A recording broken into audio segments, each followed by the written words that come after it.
ആദ്യത്തെ മത്സരത്തിൽ 6, രണ്ടാമത്തെ മത്സരത്തിൽ 7, മൂന്നാമത്തെ മത്സരത്തിൽ 9. സ്കോർ കാർഡിലെ ഈ അക്കങ്ങൾ കാണുമ്പോൾ ഏതൊരു മലയാളി ആരാധകന്റെയും നെഞ്ചിലൊരു തീയാണ്. സഞ്ജു സാംസൺ എന്ന ക്ലാസ് പ്ലെയർ ചെന്നൈ സൂപ്പർ കിങ്സിന് ഒരു ബാധ്യതയാകുന്നുണ്ടോ? വെറും 5 മത്സരങ്ങൾ കൊണ്ട് T20 ലോകകപ്പിലെ പ്ലെയർ ഓഫ് ദി ടൂർണമെന്റ് എന്ന റെക്കോർഡ് നേട്ടം സ്വന്തമാക്കിയ അതേ സഞ്ജു ആണോ ഇത് എന്ന് നമ്മൾ അത്ഭുതപ്പെട്ടു പോകും. എന്താണ് സഞ്ജുവിന് സംഭവിക്കുന്നത്? 18 കോടിയുടെ ഭാരമാണോ അതോ CSK മാനേജ്മെന്റുമായുള്ള പ്രശ്നമാണോ? ക്രിബോയുടെ ഇന്നത്തെ അനാലിസിസിൽ നമ്മൾ ചർച്ച ചെയ്യുന്നത് ഇതാണ്.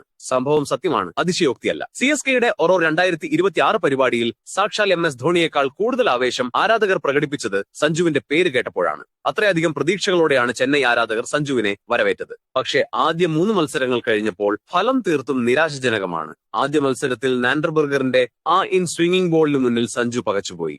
പന്തിന്റെ ലൈൻ മനസ്സിലാക്കാൻ പോലും കഴിയാതെ ഓഫ് സ്റ്റംപ് തെറിക്കുന്ന കാഴ്ച. രണ്ടാമത്തെ മത്സരത്തിൽ ജിതേഷ് ശർമ്മയ്ക്ക് വിക്കറ്റ് കീപ്പിംഗ് ക്യാച്ച് നൽകി മടക്കം.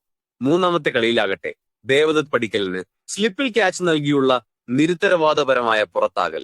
ഈ 3 ഇന്നിംഗ്സുകളും എടുത്തു നോക്കിയാൽ നമുക്ക് മനസ്സിലാകുന്ന ഒന്നുണ്ട്: സഞ്ജുവിന്റെ ബാറ്റിംഗിൽ ആ പഴയ ആത്മവിശ്വാസം ഒരിടത്തും കാണാനില്ല. വെറുമൊരു പ്ലെയർ എന്ന നിലയിലല്ല സഞ്ജുവിനെ ചെന്നൈ എത്തിച്ചത്. രവീന്ദ്ര ജഡേജയെയും സാംകറിനെയും പോലുള്ള ഐതിഹാസിക താരങ്ങളെ രാജസ്ഥാന് വിട്ടു നൽകിയാണ് CSK സഞ്ജുവിനെ വാങ്ങിയത്. 18 കോടി രൂപയാണ് അദ്ദേഹത്തിനായി അവർ മുടക്കിയത്. 2 പ്രധാന ലക്ഷ്യങ്ങളായിരുന്നു CSKയ്ക്ക് ഉണ്ടായിരുന്നത്. 1, പവർ പ്ലേയിൽ റൺസ് റേറ്റ് ഉയർത്തുക. 2, ടീമിന്റെ ഭാവി നായകൻ. എന്നാൽ ഇപ്പോൾ ഈ 2 ലക്ഷ്യങ്ങളും അപകടത്തിലാണോ എന്ന് തോന്നിപ്പോകും. ഓരോ ബൗണ്ടറികൾ ഓരോ മത്സരത്തിൽ നേടുന്നു എന്നല്ലാതെ ഒരു ക്വാളിറ്റി ഇന്നിംഗ്സ് സഞ്ജുവിൽ നിന്ന് ഉണ്ടാകുന്നില്ല.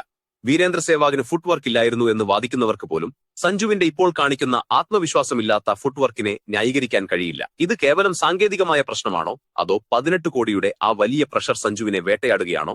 പലരും ചോദിക്കുന്നു, സഞ്ജുവും മാനേജ്മെന്റും തമ്മിൽ എന്തെങ്കിലും പ്രശ്നമുണ്ടോ എന്ന്. പക്ഷെ ഒരു കാര്യം ഉറപ്പാണ്, CSK എന്ന ഫ്രാഞ്ചൈസി മറ്റു ടീമുകളെ പോലെയല്ല.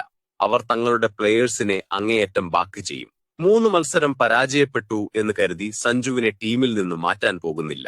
സഞ്ജുവിനും ഋതുരാജിനുമായി 36 കോടി രൂപയാണ് ഓപ്പണിംഗിൽ ചെന്നൈ ഇൻവെസ്റ്റ് ചെയ്തിരിക്കുന്നത്.